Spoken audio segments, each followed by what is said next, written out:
Hello everyone. तो आज हम बात करेंगे कि इम्प्लांटेशन कब होती है, यानी कि आपका जो एम्ब्रियो है, यानी कि जो भ्रूण है, वो आपके गर्भाशय में किस दिन चिपकता है। तो आज हम बात करेंगे नेचुरली अगर आप ट्राई कर रहे हैं तब की, या फिर आप कोई ट्रीटमेंट ले रहे हैं आईयूआई या आईवीएफ, या फिर आप फॉलिकुलर मॉनिटरिंग करवा रहे हैं। तो आप कोई भी ट्रीटमेंट ले रहे हैं, इम्प्लांटेशन किस दिन होता है, ये सब में अलग अलग होता है, ट्रीटमेंट के टाइम अलग होता है, और आपके जो है नेचुरल प्रेगनेंसी अगर आप ट्राई कर रहे हैं उसमें अलग होता है। तो आज हम इसी बारे में बात करेंगे। तो सबसे पहले हम नेचुरल प्रेगनेंसी की बात कर लेते हैं।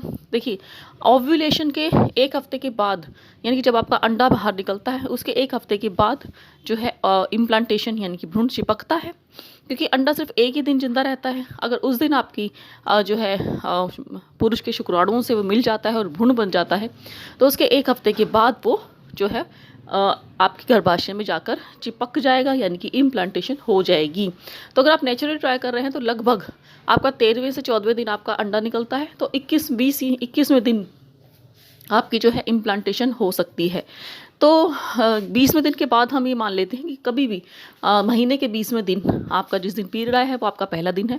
उसके बाद 20वें दिन के बाद आपकी इम्प्लांटेशन कभी भी हो सकती है। ज़्यादातर ये 21 या 22वें दिन होगी।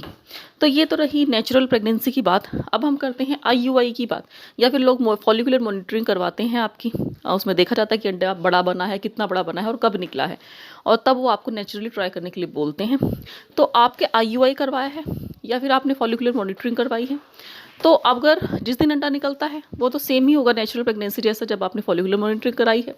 अगर आपने आईयूआई कराया है तो आईयूआई के एक हफ्ते के बाद, जिस दिन आपका आईयूआई हुआ है उसके एक हफ्ते के बाद आपकी इम्प्लांटेशन होगी। अब हम बात करेंगे आईवीएफ की। देखिए, आईवीएफ में बिल्कुल अलग है ये। अगर आपने 3 डे एम्ब्रियो ट्रांसफ़र करवाया है, यानी कि 3 दिन का है आपका एम्ब्रियो, तो आपकी जो इम्प्लांटेशन है वो आपकी 5वें दिन से लेकर 7वें दिन तक होगी। यानी कि 5वें दिन से लेकर 7वें दिन तक कभी भी हो सकती है जिस दिन आपका एम्ब्रियो ट्रांसफ़र हुआ है। अगर आपका एम्ब्रियो है जो 5 डे है, ब्लास्टोसिस्ट है, तो फिर आपकी जो एम्ब्रियो जो है इम्प्लांटेशन यानी कि भ्रूण जो चिपकेगा वो लगभग तीसरे दिन से लेकर 5वें दिन तक कभी भी चिपक सकता है, क्योंकि जल्दी होगा, क्योंकि आपका जो भ्रूण है वो काफ़ी बड़ा होता है, 5 दिन का भ्रूण होता है। तो लगभग आपको तीसरे दिन से हमें मान सकते हैं कि तीसरे से 5वें दिन तक आपकी जो है इम्प्लांटेशन कभी भी हो सकती है। तो अगर आप इम्प्लांटेशन के सिम्टम्स जानना चाहते हैं तो आप इन्हीं दिनों में आप देखिए कि आपको इम्प्लांटेशन के सिम्टम्स ज़रूर मिलेंगे। पर मेन सिम्टम्स बता देती हूँ। इम्प्लांटेशन ब्लीडिंग, आपको यानी कि तो 1-2 बार स्पॉटिंग हो सकती है। आपको इम्प्लांटेशन क्रैम्पिंग यानी कि पेन हो सकता है लेफ़्ट या राइट में, जो कि सिर्फ 1 या 2 दिन के लिए आपको फील होगा।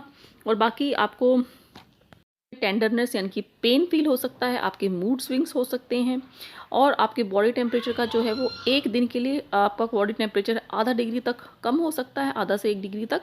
और उसके बाद अगर आप प्रेगनेंसी रहती है और इम्प्लांटेशन ठीक से हो जाती है तो आपका टेम्परेचर जो है बढ़ इम्प्लांटेशन के बाद जो है टेम्परेचर बढ़ जाएगा, और आपकी प्रेगनेंसी में स्टार्टिंग में वो टेम्परेचर बढ़ा हुआ रह सकता है। ऐसा नहीं कि बुखार हो जाएगा, बट हाँ, नॉर्मल से थोड़ा सा टेम्परेचर जो है वो आपका बढ़ सकता है। तो ये मेन सिम्टम्स थे, और आपकी इम्प्लांटेशन का मैंने